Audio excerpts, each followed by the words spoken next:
Welcome everyone. Welcome to SST College of Arts and Commerce. We all welcome you to SST Edupedia, a place where you will find all the videos related to your subjects. So आज हम लोग हमारे chapter जो है linear programming इसको आगे बढ़ा रहे हैं। आज जो हम करने वाले हैं वो इतना इंपॉर्टेंट है कि हर एग्जाम में आज तक के आप जो भी उठाएंगे पिछले 20 साल के पेपर से, कॉमर्स हो या साइंस हो, हर एक के इसमें ये जो सम है 4 मार्क के लिए आया हुआ ही है, मतलब फिक्स है, मतलब आता ही है। आप अगर कॉमर्स की बात करते हो तो कॉमर्स के पेपर 2 में चैप्टर नंबर 6 ये है लीनियर प्रोग्रामिंग, और साइंस के पेपर 1 में चैप्टर नंबर 7 है लीनियर प्रोग्रामिंग। दोनों में ये एक्सरसाइज सेम है। कॉमर्स में सिर्फ इसी एक एक्सरसाइज है, यही एक एक्सरसाइज है, और साइंस में 4th एक्सरसाइज नंबर पे होते हैं। तो हम लोग स्टार्ट करते हैं, आगे बढ़ते हैं इस एक्सरसाइज में। ओके, तो ऐसे 7.4 तो क्वेश्चन क्या बोला हुआ है, solve the following ATP by the graphical method. इसके अंदर बोला है maximise z equal to 11x plus 8y subject to x less than equal to 4, y less than equal to 6, x plus y less than equal to 6, x greater than 0, y greater than 0। तो पहले सम समझते हैं क्या क्या दिया हुआ इसमें। तो इसमें दो तरह की चीजें होती है, एक होता है ऑब्जेक्टिव फंक्शन और एक होता है सब्जेक्टिव फंक्शन। ऑब्जेक्टिव फंक्शन मेरा मेन ऑब्जेक्टिव वही है जिसके वजह से हम लोग ये पूरे सम को कर रहे हैं। तो ऑब्जेक्टिव फंक्शन लास्ट में आता है, ऑब्जेक्टिव पूरा स्टार्टिंग में बिल्कुल भी नहीं आता, ऑब्जेक्टिव पूरा का पूरा लास्ट में आता है। उसके बाद आता है सब्जेक्टिव फंक्शंस, जिसके ऊपर पूरा का पूरा कंडीशंस डिपेंड होता है। तो वो सब्जेक्टिव फंक्शंस जो होते हैं सब्जेक्टिव करके आपको दिए जाते हैं। जो जैसे इसमें सब्जेक्टिव करके आपको 5 इक्वेशन दिए, x less than 4, y less than और equal to 6, x plus y less than equal to 6, x greater than 0, y greater than और इक्वल टू 0। तो ये होते हैं सब्जेक्टिव फंक्शन। मेन इसी को भी प्लॉट किया जाता है और इसी का ही ग्राफ बनाया जाता है। तो इसके अंदर ये जो कंडीशन है x ग्रेटर देन 0 और y ग्रेटर देन 0, इसका भी एक बात समझाता हूँ।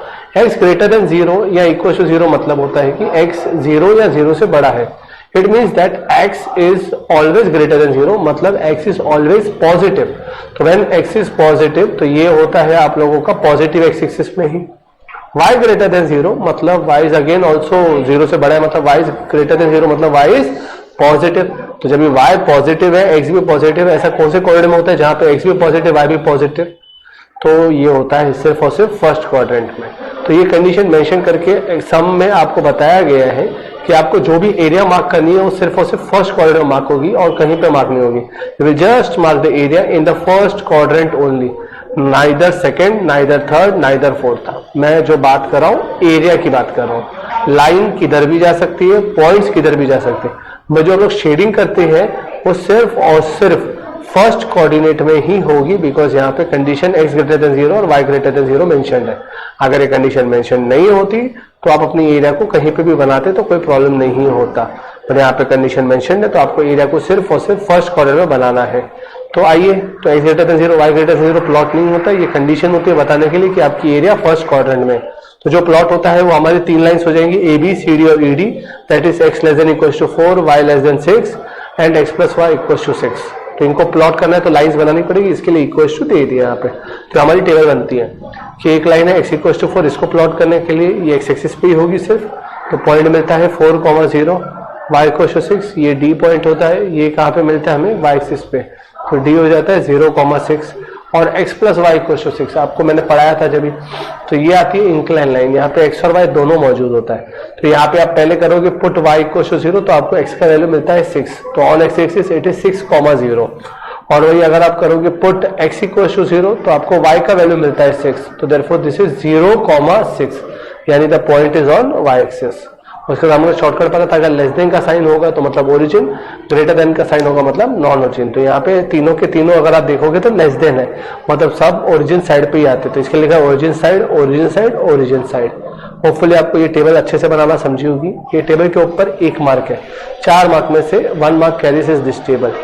पहले के इसमें क्या होता था ना कि आप लोगों को उन लोग ग्राफ पेपर प्रोवाइड करते थे, बट अभी से आपको ग्राफ पेपर प्रोवाइड करना बंद कर दिया है। There would be no graph paper.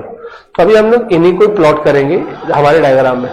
तो पहली लाइन हम लोग ने जो देखी थी वो थी x इक्वल टू 4। तो आप यहाँ पे देखेंगे एक वर्टिकल लाइन आपको दिख रही है ग्राफ में, वो बन गई x equal to 4। Origin side पे प्लॉट हो गया तो इसके लिए ओरिजिन साइड पे लाइन बन गई। दूसरी लाइन आपको देखिए बच्चा लोग ऐसी वाली, वो भी आप देखोगे तो it is again y equal to 4। तो यहाँ पे आपको y इक्वल टू दिख गई लाइन। उसके बाद थर्ड लाइन आपको इंक्लाइन दिख रही होगी x plus y equal to 6। तो उसको बनाने के लिए नीचे एक 6,0 यहाँ पे डाला है, 6,0 वहां पे डाला है, तो एक पूरी लाइन आपको बन गई। और ये सब ओरिजिन साइड जा रहे हैं। इसके लिए जो शेडिंग हो गया इसको बोलते हैं हम लोग ओरिजिन साइड। क्या बोलते हैं इसको हम लोग बच्चा लोगों को? Feasible region. ये जो पूरा एरिया होता है इसको हम लोग क्या बोलते हैं, फिजिबल रीजन। अभी जो एरिया प्लॉट हुआ इसमें मुझे कॉर्नर पॉइंट्स चाहिए। क्या चाहिए, कॉर्नर पॉइंट्स। कॉर्नर पॉइंट्स मतलब वो पॉइंट्स होते हैं जो कि किसी दो लाइंस के इंटरसेक्टिंग पे बनते हैं, किसी दो लाइंस के इंटरसेक्टिंग पे बनते हैं। फॉर एग्जांपल आपको दिख रहा होगा पहला पॉइंट डी, ऊपर ओ ए पी, ये हो गए हमारे कॉर्नर पॉइंट्स। तो यहाँ पे वही बात करते हैं हम लोग। तो feasible region is O A P D O, जहां से स्टार्ट किया ओ ए पी डी और वापस ओ, ये हमारा पूरा शेडेड रीजन है। तो वर्टाइसिस क्या है फिजिबल रीजन के, वर्टाइसिस मतलब वही कॉर्नर पॉइंट्स को हम लोग बोलते हैं। तो वर्टाइसिस में पहला ओ मिला दैट इज 0,0 ओरिजिन, फिर ए मिला that is 4,0 that is on x axis. P point नहीं मिल सकता बिकॉज मैंने आपको जैसे बताया ग्राफ पेपर यहाँ पे प्रोवाइडेड नहीं है, तो आप डायरेक्टली चेक करके तो बता नहीं सकते। ग्राफ में क्या होता था, आप चेक करते थे कितना एक्स का वैल्यू कितना वाई का वैल्यू, यहाँ पे आप डायरेक्ट चेक ही नहीं कर पाओगे। तो इसके लिए पी को 2 मिनट के लिए होल्ड पे रखते हैं। डी मुझे मिल जाता है दैट इज 0,6 बिकॉज वो पॉइंट कहाँ पे है, वाई एक्सिस पे। तो अभी P के लिए क्या करेंगे, तो P अगर आप देखोगे तो दो लाइंस का इंटरसेक्शन है, एक है x plus y equal to 6 और दूसरा है लाइन x इक्वल टू 4। तो जब इंटरसेक्टिंग होता है तो दोनों को साथ में साइमल्टेनियसली सॉल्व किया जाता है। तो मुझे x का वैल्यू तो 4 मालूम है, मैं क्या करूंगा, ये x का जो वैल्यू 4 है ये किस में डाल दूंगा, x plus y equal to 6 में, तो वहां पे डाल दिया। तो मुझे क्या मिलता है बच्चा लोगों कि x के जगह पे आ जाएगा 4, तो therefore 4 plus y equal to 6, तो y का वैल्यू कितना आ गया 2। तो इधर से मुझे P पॉइंट मिल जाएगा मेरा दैट इज 4,2, मतलब मुझे मेरे चारों पॉइंट्स मिल गए that is A 0,0, A 4,0, B 0, P 4,2 and D 0,6। ये मेरे 4 पॉइंट्स हैं। इसके ऊपर आपको 1 मार्क मिला, ग्राफ के ऊपर 1 मार्क। तो अभी तक टोटल आपके 3 मार्क का काम हो गया।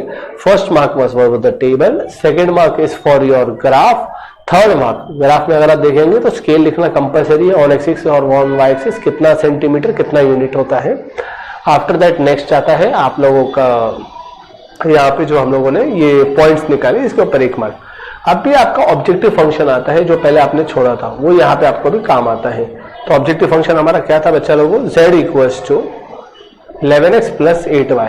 तो अभी ये वर्टेसिस आप यहाँ पे डालते जाओगे वर्टेसिस। तो पहले O डालेंगे, तो O क्या था, ओरिजिन, तो उसका x का वैल्यू भी 0 था, y का वैल्यू भी 0 था, तो हो गया 11 into 0 plus 8 into 0। After that next आता है z, 11 का वैल्यू, x का वैल्यू A में कितना था 4 और यहाँ पे आपका y में कितना था उसका वैल्यू 8। तो यहाँ पे 11 इंटू 4 44, 8 इंटू 8 64, तो यहाँ पे आपका आंसर आ जाता है 44। फिर ZP कितना है बच्चा लोगों, 11 इंटू 4 प्लस 8 इंटू 2, तो 44 प्लस 16 दैट इज 60। ZD कितना था बच्चा, 11 into 0 that is 0 plus 8 into 2 16। तो ये हमारे 4 वैल्यूज हैं। अभी मेरा जो आंसर है वो क्या है वो समझिए बच्चा लोगों। तो मेरा जो आंसर है दैट इज मैक्सिमाइज। ऑप्टिमम जो फंक्शन मेरे को बनाने बोला था साथ में ऑब्जेक्टिव फंक्शन, उसमें हमें करना था मैक्सिमाइज। मैक्सिमाइज का मतलब होता है सबसे बड़ा वैल्यू। तो इन सब में से आपको सबसे बड़ा वैल्यू कौन सा दिख रहा है, तो मुझे सबसे बड़ा वैल्यू 60 दिख रहा है। तो मुझे वो बताना पड़ेगा z हैज मैक्सिमम वैल्यू 60 और उस पे x कौन क्या वैल्यू था और y क्या था वो बताना है। तो x वैल्यू 4 था और y वैल्यू 2 था। बिकॉज ये जो O A P D ये सब आप अज्यूम कर रहे हो, ये सब में तो दिया नहीं है। तो आपको कोऑर्डिनेट्स बताने होते हैं कि कौन से कोऑर्डिनेट्स पे आपका मैक्सिमम वैल्यू आया। होपफुली सबको समझा क्या हम लोग पढ़ रहे थे। आइए नेक्स्ट 7.4 में हम लोग आगे चलते हैं। क्वेश्चन नंबर 3 सॉल्व करें। मैं कुछ 3 सम सॉल्व कर रहा हूं ताकि आप लोग बाकी कर लीजिए। अगर कुछ डाउट होता है तो प्लीज आप कमेंट बॉक्स में डाल देना, हम लोग उसको नेक्स्ट लेक्चर में आपको ऑनलाइन सॉल्व करके दे देंगे। उसके बाद next question number 3, solve the following LPP by the graphical method. Maximise z equal to 7x plus 11y। ये बन गया आपका ऑब्जेक्टिव फंक्शन। ये आपको लास्ट में कॉर्नर पॉइंट्स निकालने के बाद काम आएगा। Subject to 3x plus 5y less than और equal to 26, 5x plus 3y less than और इक्वल टू 30। ये दो बन गए। वापस यहाँ पे आपको कंडीशन दिख रही है x greater than 0, y greater than और इक्वल टू 0। तो इसका मतलब ये हो गया कि जो x और y ग्रेटर देन और इक्वल टू 0 दिया हुआ है हमें, तो इसका मतलब ये कि ये फर्स्ट क्वाड्रेंट की एरिया है। यहाँ पे एरिया भले आपकी लाइन किधर भी जाए, एरिया की शेडिंग वो क्वाड्रेंट छोड़ के नहीं जाएगी। इस बात का ध्यान रखिए, एरिया की शेडिंग वो क्वाड्रेंट छोड़ के नहीं जाएगी। ये सबसे इंपॉर्टेंट बात है आपके लिए कि आप एरिया की जो शेडिंग है उसको आप फर्स्ट क्वाड्रेंट में रखोगे, उससे दूर नहीं जाएगा वो। तो आइए वापस हम लोग दो इस बार बट सब्जेक्ट 2 में देखेंगे तो 2 ही लाइन दिख रही है, 3x plus 5y less than equal to 26, 5x plus 3y less than equal to 30। तो मैं 2 नाम रखता हूँ A B और C D और उनको प्लॉट कर देता हूँ, उनको क्या कर देता हूँ, प्लॉट। तो कैसे प्लॉट होगा, 3x + 5y = 26 and 5x + 3y = 30। तो ये मेरी बन गई टेबल। तो पहला 3x + 5y = 26 के लिए तो पॉइंट ऑन x एक्सिस चाहिए मुझे, तो x को y को आप क्या करोगे, 0 डाल दोगे। तो 0 डालोगे तो हो जाएगा 26/3, y का वैल्यू 0। वही अगर पॉइंट ऑन y एक्सिस निकाला है तो आप x को क्या डालोगे, 0। जैसे आप x को 0 डालोगे तो ये हो जाएगा 5y = 26, तो इट इज 26/5। सिमिलरली सीढ़ी के लिए भी आप यही करोगे, पहले y को 0 डालोगे तो 5x = आता है आप लोगों का 30, यानी x का वैल्यू कितना आ जाता है, 6। वही अगर आप यहाँ पे y का वैल्यू निकालना चाहते हो तो आप x को 0 पुट करोगे। जैसे आपने x को 0 पुट किया तो 3y = आ जाता है 30, y = 30 / 3 दैट इज 10। तो देयरफॉर दिस इज 0,10। उसके बाद हमारा शॉर्टकट काम आता है कि अगर हमने बोला था लेस देन आएगा तो हमेशा वो ओरिजिन साइड पे जाता है। तो यहाँ पे अगर आप देखेंगे 3x + 5y < 26 है, तो इसीलिए वो आप लोगों का ओरिजिन साइड पे चला गया। उसके बाद 5x + 3y < 30 है, ये भी आपका ओरिजिन साइड पे चला गया। तो ये दोनों लाइंस किस पे चली जाती है, ओरिजिन। तो आइए हम ये दोनों लाइंस को पहले प्लॉट करके देखते हैं। तो पहला अगर आप देखेंगे हमारी दोनों लाइंस प्लॉट हो गई है, एक लाइन आपकी ऐसी जा रही है और सेकंड ऐसी है। तो ये दोनों लाइंस को अगर आप देखेंगे तो एरिया ओरिजिन साइड पे जा रही है। तो ओरिजिन साइड पे अगर आप शेडिंग देखोगे तो यहाँ पे आपको दिख रहा है काला शेड। वो अभी मुझे निकालना है फिजिबल रीजन। तो फिजिबल रीजन निकालने के लिए भाई साहब, तो पहला आपका जो एरिया है दैट इज OCPBO। तो यहाँ पे वर्टेक्सेस आपके आ जाएंगे O, उसके बाद C दिखेगा आपको, फिर P। पर प्रॉब्लम ये है कि P वापस नहीं मिल रहा है मुझे, because P point of intersection है और लास्ट में आपको B मिल रहा है। तो B मिल जाएगा मेरे को 0,26/5। तो अभी P निकालने के लिए अगर आप देखोगे तो दोनों लाइंस इंटरसेक्ट होती है। किसकी कौन सी लाइंस, तो 3x + 5y = 26 and 5x + 3y = 30। तो मैं क्या करता हूँ, पहले इक्वेशन को सेम बनाने के लिए 3 से मल्टीप्लाई करता हूँ, सेकंड को किससे मल्टीप्लाई करूंगा, 5 से। तो पहले को 3 से मल्टीप्लाई किया, सेकंड को 5 से, तो मेरे न्यू इक्वेशंस बन गए। और अगर आप देखोगे 15y सेम है, तो मैं क्या करूंगा, दोनों को माइनस करूंगा। दोनों को क्या मानूंगा, माइनस। तो मुझे 25 - 9 मिल जाएगा 16x, 150 - 78 होता है 72। तो x हो जाएगा 72/16, जिसको आप बोल सकते हो 4.5। x मिला, इसको y में डाल दूंगा मैं बच्चा, किसी भी इक्वेशन में डालूंगा तो मुझे क्या मिलेगा, y। तो मैंने पहले वाले में डाल दिया, तो 5 × 4.5 + 3y = 30, therefore 22.5। जैसे 5 × 4.5 हो जाता है 22.5 + 3y = 30। तो फाइनल आ जाएगा 3y = 30 - 22.5 that is 7.5। 3y = 7.5 / 3, therefore 3y = 2.5। तो मुझे फाइनली P मिल गया 4.5, 2.5। यहां तक आपको समझ में आया होगा। 3 मार्क का हमारा काम हो गया। Table, graph and last one is कि मेरे चारों वर्टेक्स मिल जाए। अब एक बार वर्टेक्स मिला तो इनका क्या करना है, आपको ऑब्जेक्टिव फंक्शन में डाल देना है। तो z = 7x + 11y at the corner points. तो पहला O डालोगे आप, तो वो मतलब 0,0 था, तो 7 0 11 0 दोनों 0, आंसर फाइनल आ गया 0। फिर z तो 7 × x का वैल्यू 6 था, y का वैल्यू 0, तो 11 × 0, तो 7 × 6 बन जाता है 42, आंसर आ जाता है 42। ZP तो x वैल्यू था 4.5 और y का वैल्यू था 2.5, तो 7 × 4.5 आप करेंगे तो 31.5 एंड 11 × 2.5 करोगे आप तो 27.5। आंसर इज, दोनों को ऐड करोगे तो therefore it comes out to be 59। And last but not the least ZB, तो 7 × x का वैल्यू 0 था और y का वैल्यू था आपका 26/5, तो 7 × 0 तो 0 हो गया, तो 11 × 26 इट इज 286/5। जब आप डिवाइड करते हो तो 57.2 का फिगर आता है। तो अगर आपको याद होगा ऑब्जेक्टिव फंक्शन के साथ क्या मेंशन किया है, तो ऑब्जेक्टिव फंक्शन के साथ ये मेंशन किया है कि maximise the following sum. Maximise मतलब बड़ा वाला वैल्यू निकालिए। तो बड़ा वाला वैल्यू क्या मिलेगा इनमें से आप लोगों को, बच्चा लोगों, तो इनमें से सबसे बड़ा वैल्यू मुझे मिलता है 59। और 59 किस पे आ रहा है फिर ये बता देना है मुझे। तो z has maximum value 59 when x = 4.5 and y = 2.5। Hopefully आपको अभी तक जो पढ़ा रहा हूं मैं वो सब कुछ समझ में आ रहा है। इनकेस कुछ डाउट्स होता है तो प्लीज कमेंट सेक्शन में अपने कमेंट्स पोस्ट कीजिए। आगे हम लोग बढ़ते 7.4, मैक्सिमाइज वाला सम हो गया। अभी एक मिनिमाइज वाला कर देते हैं, उसी के साथ फिर एक्सरसाइज हमारी खत्म हो जाएगी। तो मिनिमाइज करने के लिए क्या बोला है, मिनिमाइज z = 7x + y। देखिए सम में कुछ बेसिक डिफरेंस नहीं आएगा, सम का पैटर्न पूरा सेम है, एवरीथिंग सेम। बस लास्ट में जो आप वैल्यूज निकाले ना उसमें से मिनिमम निकालना पड़ेगा इस बार। अभी तक आप क्या कर रहे थे, मैक्सिमम निकाल रहे थे, अभी तक आप मैक्सिमाइज कर रहे थे हर बार, यहाँ पे मिनिमाइज बोला है तो आपको मिनिमम वैल्यू निकालना है। मिनिमम वैल्यू मतलब सबसे छोटा वैल्यू, तो इसीलिए वापस वही होगा। तो पहले दो लाइंस में बनाऊंगा, that is A B and C D. ये मेरी दो लाइंस बन गई, 5x plus y equals to 5 and x plus y equals to 3। तो आप क्या करोगे, पहला पुट y इक्वल्स टू 0, तो 5x का वैल्यू 5 आएगा, तो यानी x का वैल्यू 1 आ जाएगा, तो a बन जाएगा 1,0। आफ्टर दैट b निकालने के लिए आप क्या करोगे, x को 0 डाल दोगे तो y का वैल्यू आपको मिल जाएगा 5, तो therefore this is 0,5। Similarly x plus y equals to 3, वैसे ही आप c3,0 और d 0,3 निकालेंगे। यहाँ पे अगर आप देखोगे तो दोनों ग्रेटर देन दिख रहा है, तो मैंने आपको शॉर्टकट बताया था, अगर लेस देन होता है तो ओरिजिन और ग्रेटर देन होता है तो नॉन ओरिजिन। तो दोनों ग्रेटर देन है तो दोनों क्या होंगे, नॉन ओरिजिन दोनों पे जाएगा। तो यहां से हम लोग आगे बढ़ते हैं फिर।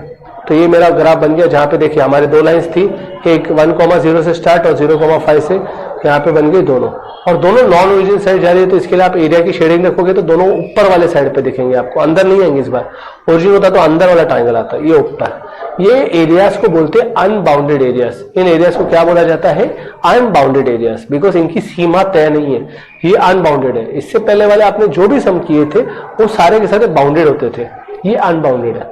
आइए मुझे कॉर्नर पॉइंट्स निकालना है, तो कॉर्नर पॉइंट्स यहाँ पे बी मुझे 2 मिनट में मिल जाएगा, दैट इज 0,5। उसके बाद मुझे यहाँ पे आपको सी भी मिल जाएगा 3,0। पी निकालने के लिए वापस जैसे हम लोगों ने वहां पे किया था, ए बी और सी डी को साइमल्टेनियसली सॉल्व, यहाँ पे भी सेम तरीके से आपको उन दोनों को साइमल्टेनियसली सॉल्व करना है। साइमल्टेनियसली सॉल्व करके पी का वैल्यू मिलेगा मुझे 1/2, 5/2। फिर हम लोग क्या कर रहे थे, हमारे ऑब्जेक्टिव फंक्शन में इनकी वैल्यूज डाल रहे थे। तो मेरा objective function z equals to, ऊपर दिख रहा है आपको 7x प्लस 5, तो यहाँ पे पहला b अगर मैं डालूंगा तो 7 इंटू एक्स का वैल्यू वहां पे 0 है और y का वैल्यू 5, तो 7 into 0 0 plus 5, answer is 5। After that p 1/2, 5/2, तो 7 इंटू 1/2 प्लस y की जगह पे आ जाएगा 5/2, तो बेसिकली बच जाएगा 7/2 प्लस 5/2। अगर आप यहाँ पे देखोगे तो दोनों डिनोमिनेटर सेम है, तो 2 एक ही बार लिखा जाएगा, ऊपर हो जाएगा 7 plus 5 that is 12, 12 divide by 2 answer is 6। See उसके बाद आता है 3,0, तो 7 इंटू 3 प्लस वाई का वैल्यू आ जाएगा 0, 7 इंटू 3 हो जाता है 21। So z is minimum at x equals to 0, y equals to 5। तो ये लास्ट में बताना है, क्योंकि सबसे छोटा वैल्यू क्या है ये आपको बताना है। तो सबसे छोटा वैल्यू आपका z वह है 5, और वो कहाँ पे आता है, तो x का वैल्यू वहां पे 0 है और y का वैल्यू वहां पे 5 है। होपफुली आपको ये एक्सरसाइज हमारी तरफ से समझी होगी। This exercise is the most and most important exercise that you can have for your this chapter. इसमें से एक सम 4 मार्क के लिए आता है, तो study very hard and practice it hard. अगर कुछ आपको डाउट्स आते हैं तो प्लीज कमेंट सेक्शन में डालिए, वी विल मेक श्योर कि आपके लिए एक नया वीडियो हम लोग बना सके जिसमें आपके डाउट सॉल्व हो जाए। Thank you everyone for joining with SST एडुपीडिया।